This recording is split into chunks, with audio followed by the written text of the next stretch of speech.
Alors, l'agribashing est le sentiment que de nombreux agriculteurs ont de voir leur profession, leurs activités au quotidien être systématiquement dénigrées dans l'espace public, et en particulier dans les médias généralistes.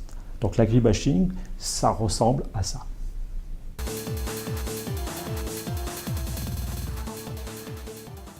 Je dirais, il y a ce qu'il faut éviter et ce qu'il faut faire, si possible.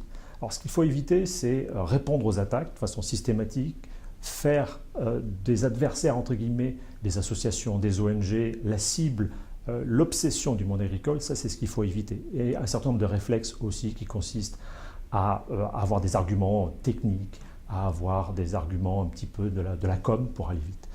Ce qu'il faut faire si possible, mais c'est compliqué, c'est effectivement prendre pour cible principalement les citoyens consommateurs. C'est eux, c'est ce terrain-là qu'il faut ménager, qu'il faut essayer de travailler, parce que les adversaires, les ONG, les associations, elles s'adressent d'abord à ces citoyens consommateurs, notamment en leur faisant un petit peu peur sur ce qu'ils mangent, ou sur la façon dont les produits sont fabriqués ou conçus.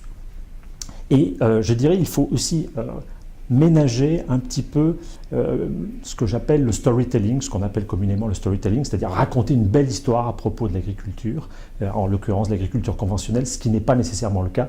La belle histoire, ce sont plutôt les médias critiques et les associations qui la racontent. Et puis le troisième point qui est important, c'est malgré tout de répondre à ces attaques, mais de façon rationnelle, froide, par un fact-checking, et si possible un fact-checking qui soit fait par des personnes en dehors, des tiers de confiance, en dehors du monde agricole et en dehors, bien évidemment, des industriels.